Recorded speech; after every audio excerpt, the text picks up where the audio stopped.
Balaghat news के प्रायोजक है Enigma automobiles, the new age of electric vehicle. मात्र 5 रुपए में 85 किलोमीटर चलने वाली भारत की सक्सेसफुल ई स्कूटर। फाइनेंस एवं एक्सचेंज की सुविधा उपलब्ध। No petrol, no licence, no pollution, no registration, comfortable and eco friendly scooter. संपर्क करें Sunil bike motors, Gondia road, FCI गोदाम के सामने, कोसनी, बालाघाट। Contact detail 9424969460 8770029001।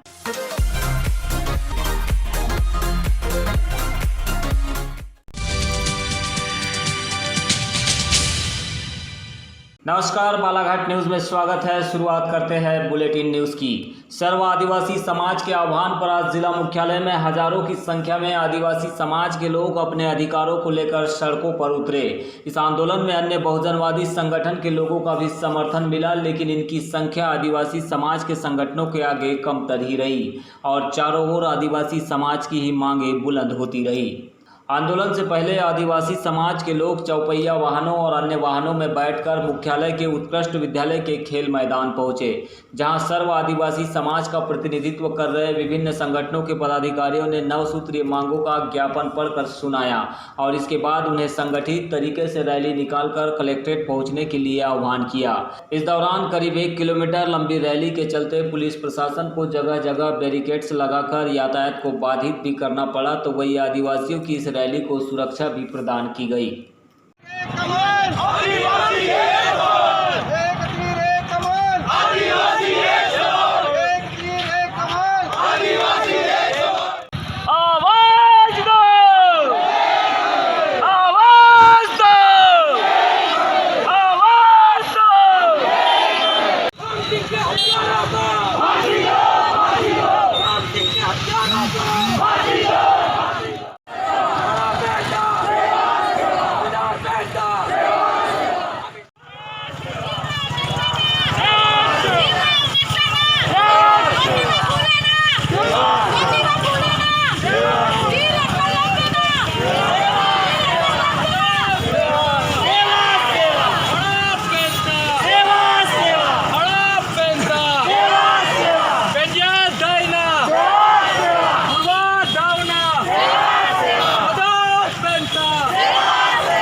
अभी तो बहुत है।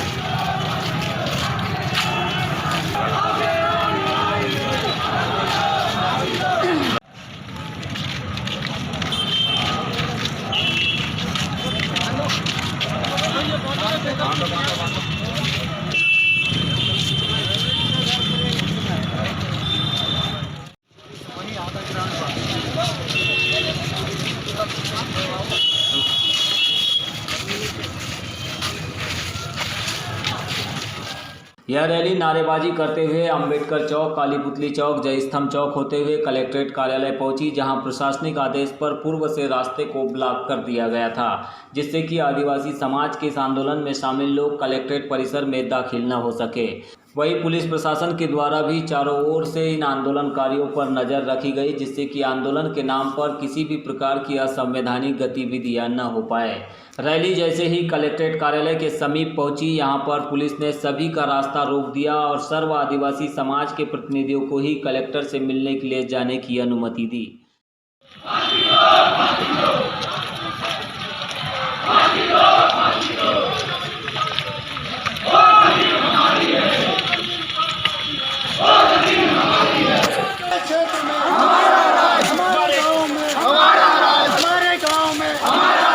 कर दीजिए। नहीं मैं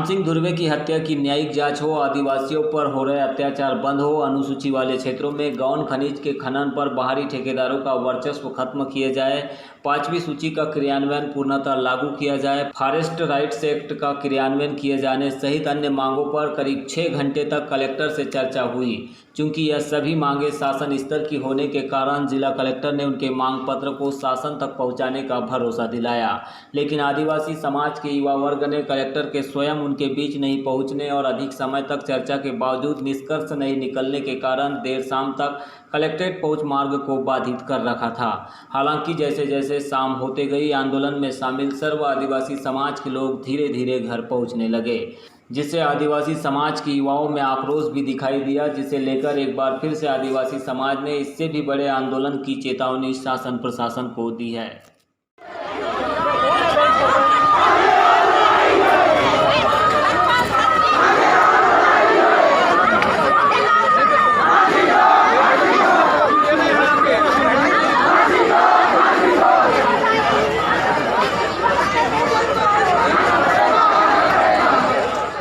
हमारी मांगे पूरी नहीं होगी तो तैयार हो, तैयार हो। एडीएम साहब से आप बात करवा दीजिए।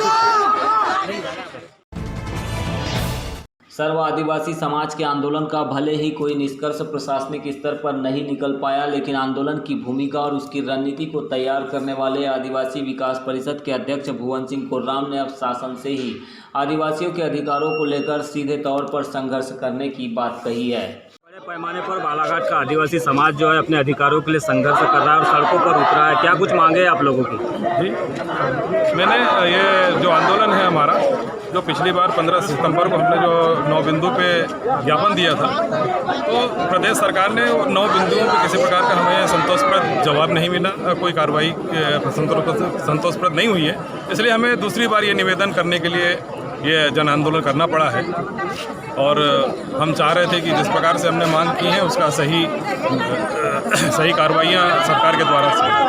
आंदोलनकारियों का ये आरोप लग रहा है कि प्रतिनिधि मंडल हमारा जो मिल रहा है वो सही तरीके से बात को नहीं रख रहा है, इस वजह से प्रशासन जो है अभी भी उनकी मांगों पर मानने को तैयार नहीं है। ऐसे में क्या कुछ आप लोग इस बार प्रशासन के सामने जो हमारी 9 बिंदु थी जी, उन्हीं बिंदुओं पे हम जवाब मांगने के लिए बैठे हुए हैं वहाँ पे। हम उसके बारे में कोई चर्चा नहीं कर रहे हैं, लेकिन जवाब मांग रहे हैं कि ऐसा क्यों नहीं हुआ। अभी कोई जवाब मिला है अंदर से प्रतिनिधि मंडल की ओर से? चल रही है, पर बीच में इनका हमारे साथियों का थोड़ा सा असंतोष नहीं है। वो लोग जिस प्रकार से हमारे ज्ञापन नहीं लिया गया है जी, जिस प्रकार से बाहर आके ज्ञापन नहीं लिया गया, उसके लिए तो इसीलिए मैं उनको मनाने के लिए बाहर आया हुआ था जी। लेकिन फिर एक बार कलेक्टर साहब के पास जाकर मैं एक निवेदन करना चाहता हूँ कि हमारे लोगों के सामने एक बार चलें। संभावना है कि कुछ मांगों पर बात बनेगी? जी, संभावना है, क्योंकि हमने इसके बाद में लास्ट जो चेतावनी दी है वो उग्र आंदोलन की है, उसमें पूरे प्रशासन की और सरकार की जवाबदेही रहेगी। वही आंदोलन में सामाजिक संगठनों की भूमिकाओं के बीच समाज की ओर से प्रतिनिधित्व करने के लिए बैहर विधायक संजय सिंह उइके भी यहां शामिल हुए थे। उन्होंने भी मांगों को लेकर अपने विचार बालाघाट न्यूज़ से साझा किए हैं। आइए देखते हैं उन्होंने इस मुद्दे पर क्या कुछ कहा है। 15 तारीख को पिछले बार हम लोगों ने किया हुआ था, तो हम लोगों ने 15 दिन का समय हुआ था, लेकिन पूरे 1 महीने हो गए। जो हमारे मांगे थी कि उच्च स्तरीय हाईकोर्ट के रिटायर्ड जज से जांच कराई जाए उस घटना की, 302 पे मामला कायम किया जाए, और उसके साथ साथ और भी जो पहले नक्सली उन्मूलन के तहत बहुत सारे साथियों को जेल में डाला गया है, फिर 1-2 नक्सलाइट जो इनकाउंटर हुए, उन सब की एक जाँच हो हाईकोर्ट रिटायर्ड हाईकोर्ट जज के नेतृत्व में, ये हम लोगों की मुख्य मांगे थी। लेकिन इन सब किसी भी मांगों पे शासन द्वारा अभी तक संज्ञान नहीं लिया गया है, जिसके कारण आज पुनः आदिवासी समाज रोड पे निकल कर आया है और अब ये आंदोलन कहीं ना कहीं उग्र रूप लेता हुआ आगे बढ़ेगा और इस आंदोलन को हम और बड़ा रूप देंगे। सर्व आदिवासी समाज के इस आंदोलन में गोंड युवा प्रकोष्ठ की भूमिका भी अहम रही। युवाओं ने आंदोलन की शुरुआत से लेकर अंत तक प्रशासन के नाक में दम कर रखा था। उन्होंने पुलिस पहरेदारी और अपने नेतृत्वकर्ताओं के आश्वासनों के बावजूद आंदोलन की धार कम नहीं होने दी और देर शाम तक नारेबाजी करते हुए आंदोलन के उतार को और गति प्रदान करते रहे। गोंड युवा प्रकोष्ठ के अध्यक्ष सीताराम उइके से बालाघाट न्यूज़ ने विस्तृत चर्चा की है। आइए देखते हैं कलेक्ट्रेट मार्ग पर आयोजित आंदोलन से यह आदिवासी युवा का साक्षात्कार। अच्छा सीताराम, ये बताइए, आज सर्व आदिवासी समाज की ओर से 9 सूत्रीय मांगों को लेकर आप लोगों का आंदोलन था। सारे लोग आंदोलन से जा चुके हैं, आधे से अधिक लोग जा चुके हैं। आपका प्रतिनिधिमंडल अभी भी कलेक्टर से चर्चा में व्यस्त है। आप लोगों की क्या मांग है जो आप लोग आज भी अड़े हुए हैं इस मार्ग पर? देखिए, हमने 15 दिन पहले ज्ञापन सौंपे थे और उस पर हमको रिजल्ट चाहिए था, लेकिन रिजल्ट अभी तक हमको पॉजिटिव में नहीं मिला है। और जब तक हमको रिजल्ट पॉजिटिव में नहीं मिलेगा तब तक हम लोग यहाँ अड़े रहेंगे। हमारी इस वक्त ये मांग है कि हम जब उसके दूर से चल कर आए हैं, हमारा रोजी छोड़ कर आए हैं, पसीना बहाते हुए आए हैं, पैसा खर्च करते हुए आए हैं, तो क्या कलेक्टर महोदय क्या वहाँ से यहाँ तक नहीं आ सकते? प्रोटोकॉल का मानता हूँ, प्रोटोकॉल का यदि समय भी है तो वो सोशल डिस्टेंस का पालन करते हुए थोड़े दूर पर रहकर बात कर सकते हैं। हमारी मांग ये है कि वो प्रत्यक्ष रूप से आकर यहाँ पर हम लोगों के सामने अपना रिजल्ट या अपना परिणाम सुनाए। क्या वो प्रतिनिधि मंडल की ओर से कुछ संदेश आया है आप लोगों के लिए कि क्या कुछ मांगों पर कुछ चर्चा हो पाई है? अभी तक प्रतिनिधि मंडल जो गए हैं वहाँ पे बात करने, चर्चा करने, वहाँ तक अभी तक कोई रिजल्ट नहीं आया और हम लोग उसी का इंतजार इस वक्त अभी कर रहे हैं और जब तक रिजल्ट नहीं आएगा हम लोग यहाँ पर इंतजार करते रहेंगे। अच्छा, कुछ कानून की बंदी से होती है, जैसा कि आपने कहा कि कलेक्टर साहब को यहाँ आना चाहिए, नहीं आए, लेकिन आदिवासियों के अधिकारों का जो संरक्षण होता है 5वीं अनुसूची के अनुसार में वो राज्यपाल को है। आप भोपाल में भी आंदोलन करेंगे तो राज्यपाल कभी नहीं आता है। ऐसी स्थिति में कलेक्टर को आप यहाँ पे लाने की जीत पर अड़े हुए, इसको कितना जायज़ मानते हैं आप? देखिए, जब हमने एक बार अथक प्रयास कर लिया जी, उसके दौरान जब कोई रिजल्ट नहीं मिल रहा है तो हमारे ही द्वारा कहीं ना कहीं प्रशासन आगे तक पहुंचा है। तो क्या ये प्रत्यक्ष रूप से हम लोग ये भी नहीं कहते कि हम भीड़ के बीच में आए, हम जनता के बीच में हैं। हम लोग बस इतना चाहते हैं कि वो दूर रहकर बात तो कर सकते हैं हमसे, एक माइक के माध्यम से अपनी जानकारी या रिजल्ट तो बता सकते हैं वो लोग, बस इतनी सी डिमांड है। आप लोगों की जो एक्चुअल मांग है वो केवल झाम सिंह से जुड़ी हुई मांग है, क्या और भी कुछ इसमें मांगे शामिल है? इसमें देखिए सर, झाम सिंह को तो न्याय मिलना चाहिए, तो तय है। उसमें हम लोगों ने 9 से 10 बिंदुओं पर बिल्कुल बाकायदा ज्ञापन सौंप चुके हैं। उसके साथ साथ जहाँ हमारा 5वीं अनुसूची लागू होता है अनुसूचित क्षेत्रों में, वहाँ से हमको पुलिस प्रशासन बिल्कुल नहीं चाहिए। दूसरी बात, जो हमारे आदिवासी भाइयों पर बेवजह ही बलात्कार, ये टेररिस्ट, ऐसे जो घटनाएं हो रही है ये बिल्कुल बंद होना चाहिए। ये हमारी पूरी डिमांड है। ये जो अत्याचार हो रहा है ये पूरी तरह से बंद हो। लेकिन ये जो मांगे हैं कहीं ना कहीं ये शासन स्तर की मांगे है, केंद्र शासन हो या फिर राज्य शासन हो, प्रशासनिक लेवल की मांगे नहीं है।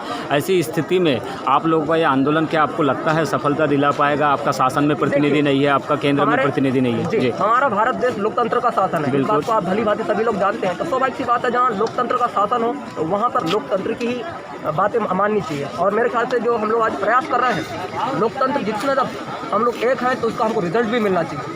लेकिन लोकतांत्रिक तरीके से आप लोगों के आंदोलन हो रहे हैं और कहीं न कहीं आज ये जो आंदोलन हुआ है लोकतांत्रिक और संवैधानिक दायरे में हुआ, लेकिन हम ये भी देख रहे हैं कि हम सड़क के ऊपर में पिछले 4 घंटे से 8 घंटे से सड़क को ब्लॉक करके बैठे हुए हैं। आपका प्रतिनिधिमंडल आप लोगों को समझा रहा है कि अभी तक कोई ऐसी चर्चा या निष्कर्ष नहीं निकला है, इसके बावजूद आंदोलन समाप्त नहीं किया जा रहा है। इसको किस रूप में देखते हैं आप? क्यों नहीं किया जा रहा है समाप्त अभी तक? स्वाभाविक सी बात है, जब तक हम जिस पर्पज से यहाँ पर एकत्रित हुए हैं, जिस उद्देश्य से हम लोग यहाँ पर जमा हुए हैं, जब तक उसका रिजल्ट नहीं आया तो हम कैसे हट सकते हैं, बताइए। क्या आपको लग रहा है कि ये जो मांगे हैं आप लोगों की ये स्थानीय लेवल पे मान ली जाएगी या ये शासन स्तर की मांगे है उन तक पहुंचाना पड़ेगा प्रशासन को? देखिए, हमारी डिमांड, हमारी मांग यही है कि हमारी बातें बिल्कुल माननी चाहिए और नहीं मानेंगे तो स्वाभाविक सी बात, हम इससे भी बड़ा उग्र आंदोलन करेंगे और उस वक्त हम लोग कानून व्यवस्था बिल्कुल नहीं मानेंगे। लेकिन कहीं ना कहीं ये समझ में आ रहा है कि ये जो मांगे हैं ये स्थानीय लेवल की नहीं है, प्रशासनिक लेवल की नहीं है, ये स्टेट लेवल की है, केंद्रीय लेवल की है। तो इसमें केंद्रीय लेवल पर यहाँ से प्रशासन भेजेगा तभी वो बातें होगी। तो ऐसी स्थिति में क्या आंदोलन को आप समाप्त करना चाहेंगे या नहीं करना चाहेंगे? देखिए, हमारी लड़ाई जब तक रहेगी सर, तब तक हमको जब तक न्याय न मिल जाता तब तक हम लड़ते रहेंगे और लड़ना ही है हम लोग। जी, तो न्याय के लिए लड़ रहे हैं आप लोग। न्याय की परिभाषा है कि लोगों को न्याय बिल्कुल मिलना चाहिए, अगर उनके साथ में गलत हुआ है ये मिलना चाहिए, ये भी ज़रूरी है। लेकिन कहीं ना कहीं न्याय जब तक आप लॉ मेकर नहीं बनेंगे और पॉलिसी मेकर नहीं मिलेंगे, ऐसा माना जाता है कॉन्स्टिट्यूशनल डेमोक्रेसी में, ये माना जाता है कि जब तक आप पॉलिसी मेकर और लॉ मेकर नहीं बनेंगे तब तक आपके अधिकार संरक्षित नहीं हो पाएंगे। आपका प्रतिनिधि आपको भेजना पड़ेगा पार्लियामेंट में हो या असेंबली में, तभी आपके अधिकार संरक्षित होंगे। ऐसी स्थिति में क्या आप लोगों की तैयारी है कि ये सामाजिक आंदोलन के भरोसे ही आप लोग ये न्याय की लड़ाई लड़ेंगे या कोई राजनीतिक आंदोलन भी खड़ा करेंगे? देखिए, हम लोग बाकायदा हमारे जो प्रतिनिधि हैं उनको एक कानून के तहत, एक लॉ के तहत हम लोग बिल्कुल एक सीक्वेंस से चला रहे हैं कि भैया हर कहना चाहिए राज्यसभा या विधानसभा, हम लोग अपने प्रतिनिधि बाकायदा हमारी बातों को, हमारी जनता की बातों को उनके माध्यम से पहुंचाने का प्रयास कर रहे हैं। अब हमको पूरा आस है, पूरा विश्वास है कि हमारी बातों को उनके माध्यम से बिल्कुल सुना जाएगा। लेकिन हम तो ये भी देख रहे हैं कि पिछले 74 सालों से चाहे कांग्रेस का शासन हो चाहे फिर भाजपा का शासन हो, आदिवासियों के जनप्रतिनिधि अलग अलग पार्टियों से चुनकर गए, लेकिन पार्लियामेंट में आज तक कोई बिल प्रेजेंटेशन आदिवासियों के अधिकारों को लेकर, 5वीं सूची के इम्प्लीमेंटेशन को लेकर, या पेशा कानून को लेकर हो, या फॉरेस्ट राइट्स एक्ट को लेकर हो, या फिर DMF हो, या CSR हो, या फिर फेयर कंपनसेशन हो, या फिर भू आचार संहिता, इतने सारे कानून हैं, इनके लिए कोई विशेष प्रावधान अभी भी नहीं किया गया है। चाहे इंडिजिनियस की राइट्स की बात करें, अभी दूसरे पीढ़ियों के अधिकारों की बात चल रही है देश और दुनिया में। भारत में आज भी आदिवासियों के दूसरे पीढ़ी के अधिकार नहीं संरक्षित हो पाए, इसको किस रूप में देख रहे हैं आप? वास्तव में सर, जो हमारे द्वारा यहाँ प्रतिनिधि चुने जाते हैं, कहीं ना किसी पार्टी से जब सम्मिलित हो सकते हैं तो उनकी जो भावनाएं है वो पार्टी से मैच खाने लगती है, वो लोग समाज को कहीं ना कहीं भूलने लगते हैं। मैं मीडिया के माध्यम से ये भी प्रयास करूंगा कि जो हमारे द्वारा प्रतिनिधि जब चुने के जा रहे हैं तो स्वाभाविक सी बात है, उस समाज के प्रतिनिधि है, उस समाज के द्वारा चुनकर जा रहे हैं तो उस समाज के हित में कार्य करें। और मैं आशा यही करता हूँ कि हमारे जो प्रतिनिधि हैं वो बाकायदा हमारे समाज के हित के लिए पूरा ध्यान दें।